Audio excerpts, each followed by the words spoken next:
Good morning students. आज की online class में आप सभी विद्यार्थियों का स्वागत है। आज की क्लास में बच्चों अपन एक नया चैप्टर स्टार्ट करते हैं जिसका नाम है दुग्ध रसायन। लेसन नंबर है ये 13। आपकी जो बुक है उसका लास्ट लेसन है ये 13 नंबर का लेसन है। डेयरी केमिस्ट्री इसे बोलते हैं और आज हम बात करेंगे दुग्ध रसायन क्या होती है।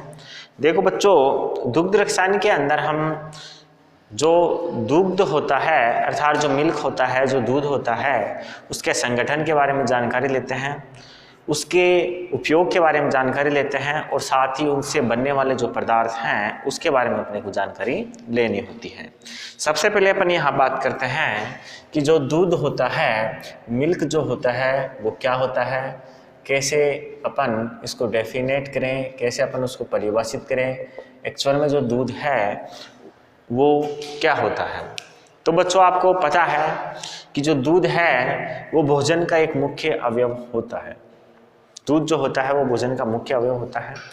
दूध के अंदर कार्बोहाइड्रेट, प्रोटीन, वसा और लिपिड अर्थात हम ये कह सकते हैं कि खनिज पदार्थ और विटामिन के साथ जितने भी भोजन के लिए आवश्यक पोषक तत्व होते हैं वो सभी पोषक तत्व दूध के अंदर पाए जाते हैं। इसीलिए दूध को संपूर्ण आहार की संज्ञा दी गई है। ध्यान रखने की बात है कि दूध जो होता है वो हमारे भोजन का मुख्य अवयव होता है और ये इसीलिए होता है क्योंकि जितने भी एक पोषक तत्व की आवश्यकता होती है, एक संतुलित भोजन के लिए जितने भी पोषक तत्व जिस मात्रा में चाहिए वो सभी पोषक तत्व एक निश्चित मात्रा के अंदर दूध के अंदर पाए जाते हैं। तो मैं यहाँ नोट कर देता हूँ कि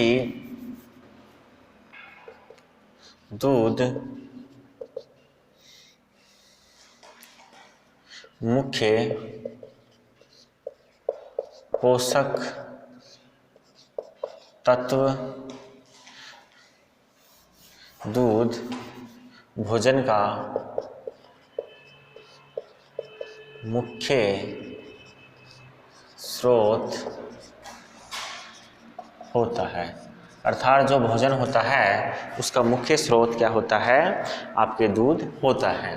कारण क्या होता है, क्योंकि इसके अंदर क्या क्या पाए जाते हैं, इसमें वसा, प्रोटीन, कार्बोहाइड्रेट, इसके अलावा इसमें पाए जाते हैं खनिज पदार्थ और पाए जाते हैं विटामिन आदि पाए जाते हैं। इसीलिए बच्चों इसको संपूर्ण आहार की संज्ञा दी गई है क्योंकि जितने भी पोषक तत्व होते हैं, जितने भी आवश्यक पोषक तत्व होते हैं, संतुलित भोजन में जो भी पोषक तत्व आवश्यक होते हैं वो सभी पोषक तत्व किसमें पाए जाते हैं, दूध में पाए जाते हैं। इसीलिए दूध को क्या कहा जाता है, दूध को संपूर्ण आहार की संज्ञा दी गई है। दूध को संपूर्ण आहार की संज्ञा दी जाती है क्योंकि इसमें सभी पोषक तत्व पाए जाते हैं। इसके अंदर क्या पाए जाते हैं बच्चों, सभी पोषक तत्व पाए जाते हैं।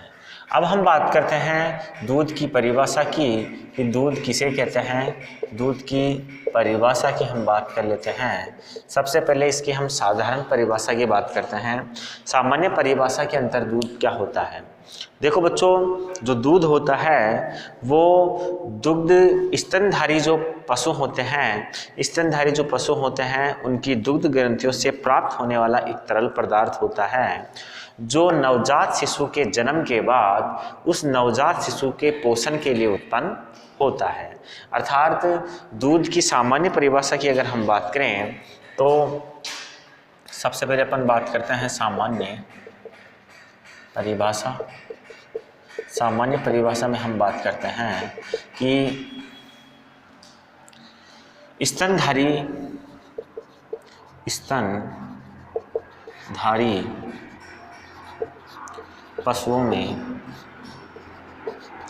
स्तनधारी पशुओं में वत्स जनन के बाद स्तनधारी पशुओं में वत्स जनन के बाद उनकी स्तन ग्रंथियों से स्रावित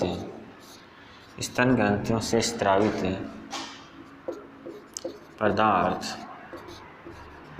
जो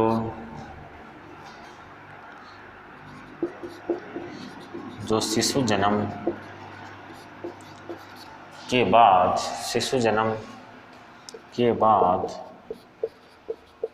उसके पोषण के लिए स्रावित होता है, दूध कहलाता है। देखो बच्चों, स्तनधारी जो पशु होते हैं, उन स्तनधारी पशुओं की दुग्ध ग्रंथियों से शिशु जन्म के बाद अर्थात वत्स जन्म के बाद जो उस वत्स के लिए, उस शिशु के लिए जो तरल पदार्थ स्रावित होता है उसे कहा जाता है दूध कहा जाता है। देखो बच्चों, ध्यान रखना, ये जो दूध स्रावित होता है वो वास्तव में उस शिशु के लिए पोषण के लिए स्तन ग्रंथियों से स्रावित होता है। अब हम बात करते हैं इसकी व्यापारिक परिभाषा की। ये सामान्य परिभाषा थी, अब हम बात करते हैं व्यापारिक परिभाषा। दूध की ये सामान्य परिभाषा थी। व्यापारिक परिभाषा की यदि हम बात करें तो देखो बच्चों, वत्स जनन के 15 दिन पूर्व और वत्स जन्म के 15 दिन पश्चात जो स्वच्छ एवं ताज़ा लैक्टिक क्षरण प्राप्त होता है पशु से, उसे क्या कहा जाता है? दूध कहा जाता है। ध्यान रखने की बात है कि वत्स जनन से 15 दिन पूर्व तक और वत्स जनन के 15 दिन बाद जो तरल पदार्थ या तरल जो लैक्टिक क्षरण प्राप्त होता है स्तन ग्रंथियों से, पशुओं की स्तन ग्रंथियों से जो तरल लैक्टिक पदार्थ, लैक्टिक क्षरण जो प्राप्त होता है उसे दूध कहा जाता है। लेकिन ध्यान रखने की बात है कि इसके अंदर न्यूनतम जो वसा है वो 3.25% होना आवश्यक है और वसा रहित जो पदार्थ होते हैं वो आपके 8.5% अर्थात 8.5% आपके वसा रहित पदार्थ SNF होना आवश्यक है। यदि ये उपस्थित होता है तो ही हम उस दूध को कौन सा दूध बोलते हैं? व्यापारिक दूध कहते हैं। व्यापारिक दृष्टि से वो दूध की डेफिनेशन हो जाती है। तो मैं यहाँ नोट करता हूँ कि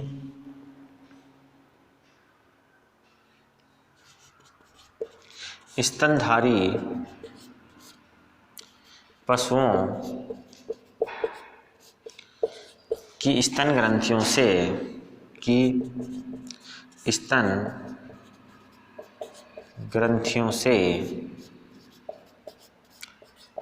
वत्स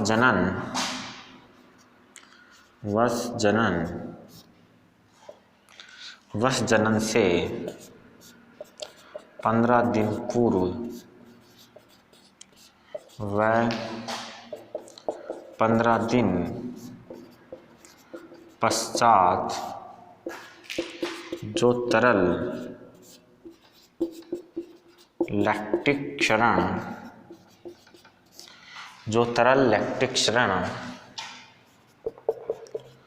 प्राप्त होता है दूध कहलाता है। तरल लैक्टिक क्षरण जो प्राप्त होता है उसे क्या कहा जाता है? दूध कहा जाता है। आगे हम बात करें तो बच्चों, दूध में न्यूनतम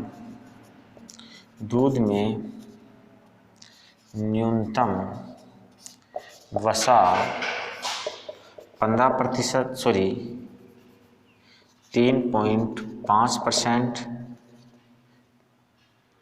3.5%, जबकि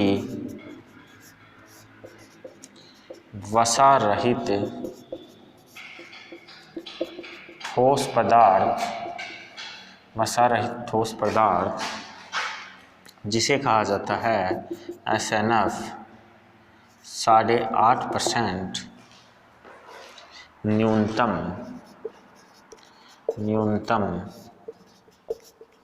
होना आवश्यक है। अर्थात दूध के अंदर वसा की मात्रा 3% और 8.5% SNF होना आवश्यक है। यदि ये मात्रा दूध में नहीं पाई जाती है तो वो दूध व्यापारिक दृष्टि से वो क्या है, दूध नहीं है। तो ध्यान रखना है। तीसरी परिभाषा अपन जो देखते हैं वो परिभाषा है बच्चों रासायनिक परिभाषा। तीसरी परिभाषा है रासायनिक परिभाषा। रासायनिक परिभाषा की हम बात करें तो बच्चों रासायनिक परिभाषा की अगर हम बात करते हैं तो आपको ध्यान रखना है कि रासायनिक दृष्टि से दूध एक विषमांग पदार्थ होता है जिसके अंदर वसा, प्रोटीन, कार्बोहाइड्रेट, खनिज पदार्थ और शर्करा जो होती हैं वो इमल्सन या फिर आपके कोलाइड निलंबन या वास्तविक विलयन के रूप में पाई जाती है। ध्यान रखना है कि जितने भी अवयव होते हैं दूध के वो सभी या तो निलंबन के रूप में होते हैं या फिर कोलाइड निलंबन के रूप में होते हैं या इमल्सन के रूप में होते हैं या फिर वास्तविक विलयन के रूप में उसके अंदर पाए जाते हैं। उसे हम क्या बोलेंगे, दूध बोलेंगे। दूध की अगर हम बात करें तो रासायनिक दृष्टि से दूध एक विषमांग पदार्थ होता है। रासायनिक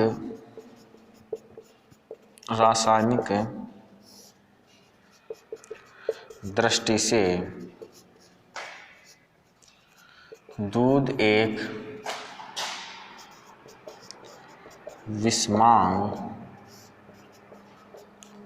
पदार्थ होता है। रासायनिक दृष्टि से दूध एक विषमांग पदार्थ होता है जिसमें वसा, प्रोटीन, कार्बोहाइड्रेट, खनिज पदार्थ,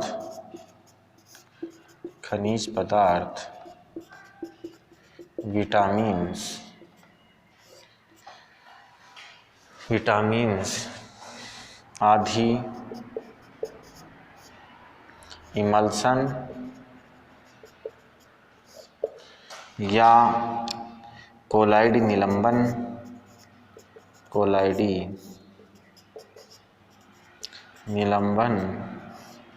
या वास्तविक विलयन के रूप में पाए जाते हैं। क्या होता है बच्चों, या तो ये जो दूध के जो अवयव होते हैं ये या तो इमल्सन के रूप में पाए जाते हैं या फिर कोलाइडी निलंबन के रूप में पाए जाते हैं या फिर वो आपके वास्तविक विलयन के रूप में पाए जाते हैं। उसे हम क्या बोल सकते हैं, दूध बोल सकते हैं। यहाँ तक इसे आप स्क्रीनशॉट लेके नोट डाउन कीजिए, फिर हम अपन इससे आगे देखते हैं।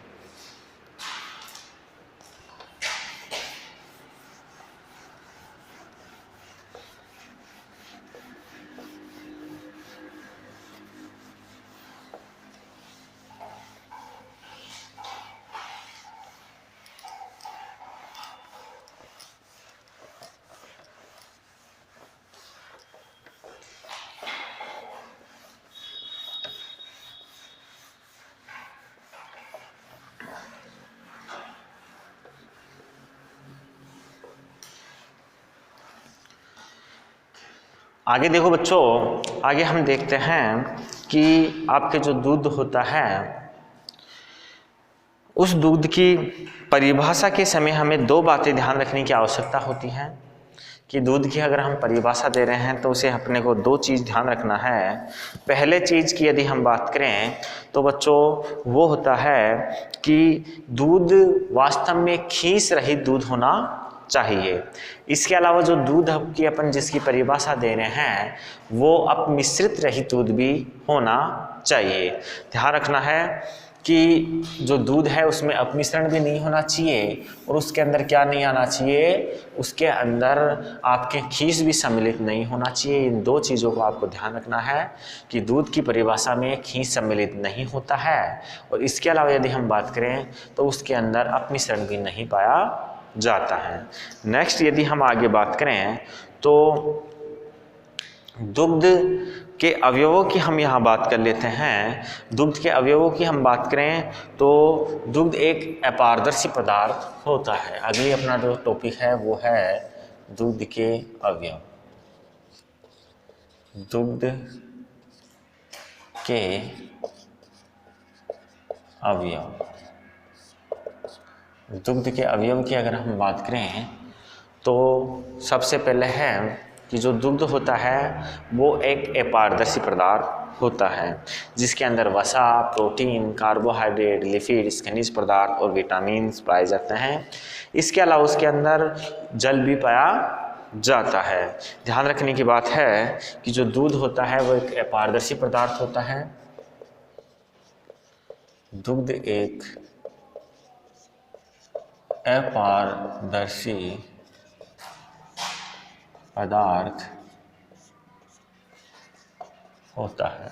दुग्ध क्या होता है बच्चों? एक अपारदर्शी पदार्थ होता है। दुग्ध में वसा, प्रोटीन, कार्बोहाइड्रेट,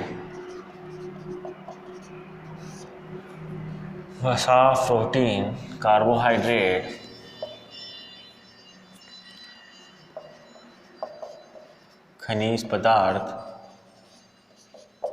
जल व विटामिन्स पाए जाते हैं।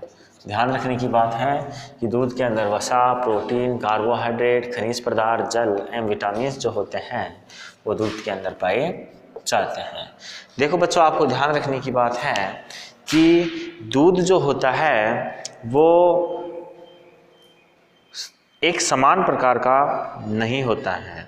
अर्थात सभी जो दूध होता है सभी जगह से अगर हम सैंपल लें तो सारा दूध एक जैसा नहीं होता है। उसके कई कारण होते हैं। उन कारणों की यदि हम बात करें तो वो हो सकती है पशु की जाति, जैसे गाय है, भैंस है, इनका दूध अलग अलग होता है। और विशेष रूप से जो भैंस है उनकी अलग अलग प्रजातियाँ पाई जाती हैं।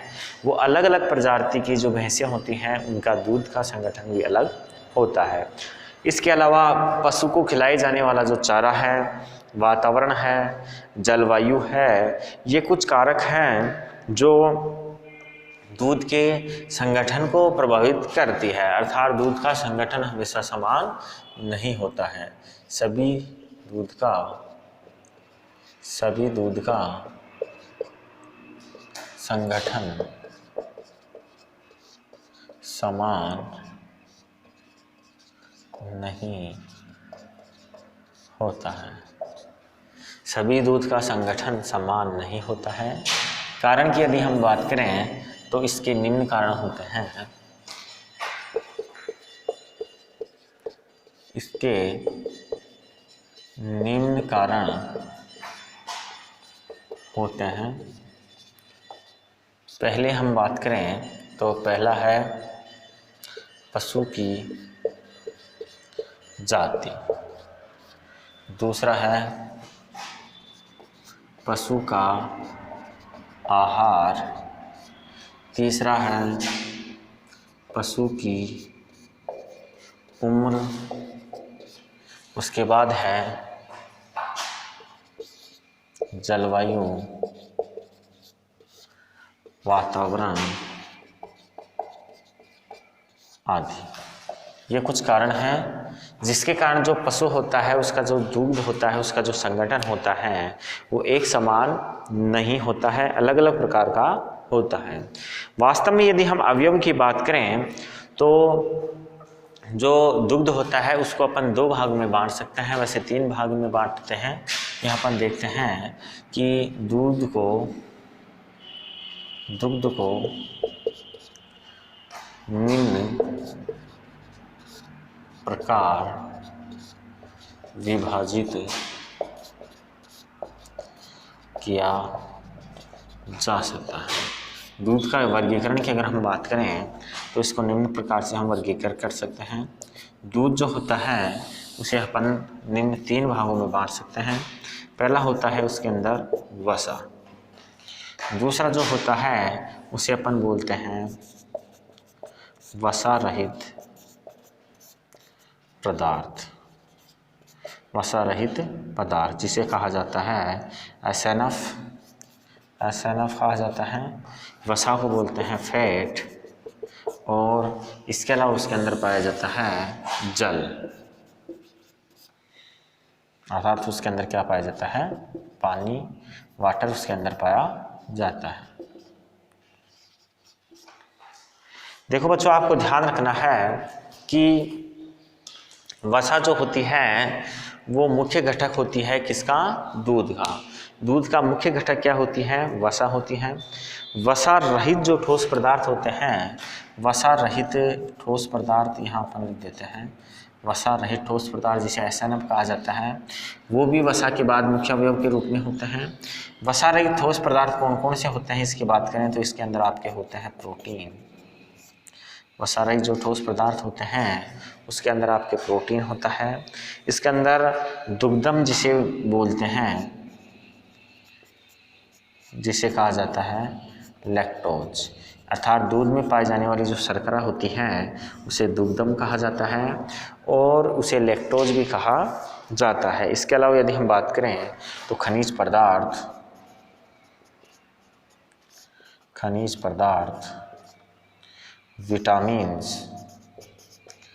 विटामिन्स और एंजाइम्स भी इसके अंदर ही पाए जाते हैं।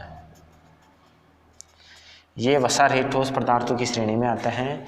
मुख्य रूप से जो दूध के संगठन की अगर हम बात करते हैं तो उसमें वसा पाई जाती है।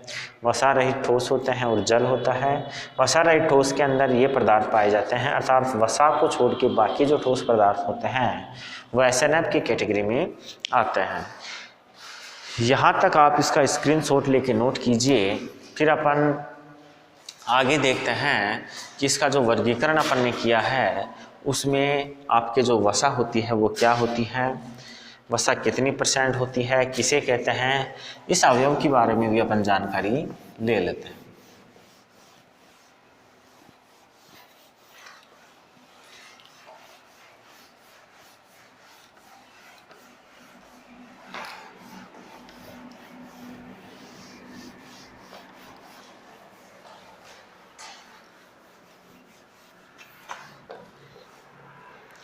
यहाँ अपन नोट करते हैं दूध के अवयव, और दूध के अवयव में अपन जो पहला टॉपिक अपन ने देखा है वसा, उस वसा के बारे में अपन यहाँ डिस्कस कर लेते हैं।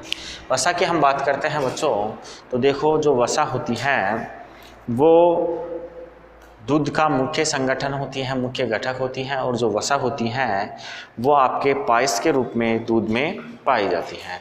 दूध में वसा किस रूप में पाई जाती है, पायस के रूप में पाई जाती है। मैं यहाँ नोट कर देता हूँ कि वसा दूध में पायस के रूप में पाई जाती है। देखो बच्चों, जो वसा होती है वो दूध के अंदर पायस के रूप में पाई जाती है।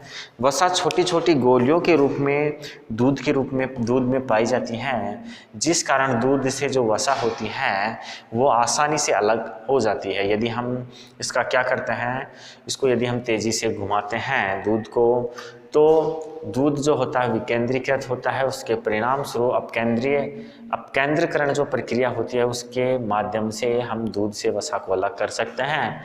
और अलग ये इसी कारण होती हैं कि इसके अंदर जो वसा होती है वो गोलियों के रूप में पाई जाती है। वसा दूध में गोलियों के रूप में होती है। वसा दूध में गोलियों के रूप में होती है, अतः इसे आसानी से अलग किया जा सकता है। इसे हम क्या कर सकते हैं, आसानी से अलग कर सकते हैं। इसके अलावा यदि हम बात करें तो देखो बच्चों, जो दूध होता है उस दूध के अंदर मुख्य रूप से वसा होती है। वसा फास्फोलिपिड्स के रूप में, स्टीरोल्स के रूप में और स्वतंत्र वसीय अम्ल के रूप में पाई जाती है। वसा फास्फोलिपिड,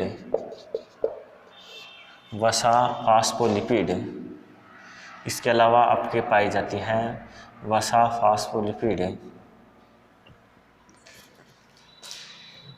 स्टीरोल, इसके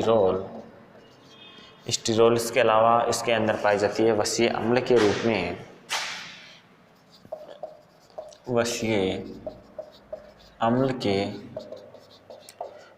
में, पाई जाती है। वसा जो होती हैं वो फास्फोलिपिड, स्टीरोल्स, वसीय अम्ल के रूप में पाई जाती हैं। देखो अगर यहाँ पर हम बात करें तो वसीय अम्ल के रूप में यदि हम बात करें तो ओलिक अम्ल के रूप में 33% और पोमिक अम्ल के रूप में 25% वसा पाई जाती है। ओलिक अम्ल के रूप में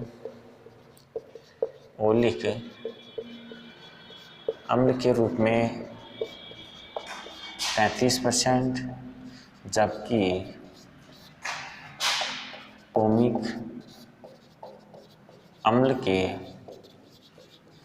रूप में 25% वसा पाई जाती है। अर्थात वसीय अम्ल की अगर हम बात करें तो वसीय अम्ल में जो ओलिक अम्ल होता है उस रूप में 33% वसा होती है और पोमिक अम्ल के रूप में जो वसा पाई जाती है वो कितनी हो सकती है, 25% हो सकती है। 1 ग्राम दुग्ध से वसा की अगर हम बात करें, 1 ग्राम जो आपके दुग्ध वसा होती है उससे 9.3 कैलोरी ऊर्जा प्राप्त हो जाती है। 1 ग्राम दुग्ध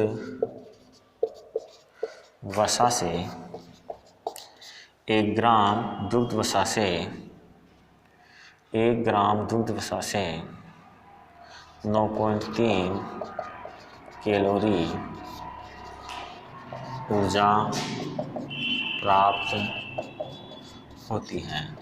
इससे इतनी मात्रा के अंदर ऊर्जा की प्राप्ति हो जाती है। इसके अलावा यदि हम बात करें तो बच्चों, जो वसा होती है उसकी मात्रा अलग अलग दूध में अलग अलग प्रकार से होती है। अलग अलग जाति के जो दूध होता है उसमें अलग अलग होती है। गाय के दूध की यदि हम बात करें तो गाय के दूध के अंदर 4.8% वसा पाई जाती है। गाय के दूध में 4.8% वसा, जबकि मुर्रा भैंस जो होती है, मुर्रा भैंस के दूध में, मुर्रा भैंस का जो दूध होता है उसमें 7.6% वसा होती है। और इसी प्रकार जो मानव दूध होता है, मानव दूध में आपके 3.7% वसा पाई जाती है। अर्थात अलग अलग प्रजाति, अलग अलग प्रकार के जो जाति के जो दूध की क्वालिटी होती है उस दूध में जो वसा की मात्रा होती है वो इतनी % होती है। आज की क्लास अपनी यहीं तक रहेगी। नेक्स्ट क्लास में अपन दूध का जो अगला संगठन है, सनब जो होता है, वसा रहित ठोस पदार्थ जो होते हैं, उसके बारे में जानकारी लेंगे। आज की क्लास यहीं तक रहेगी। थैंक यू, धन्यवाद।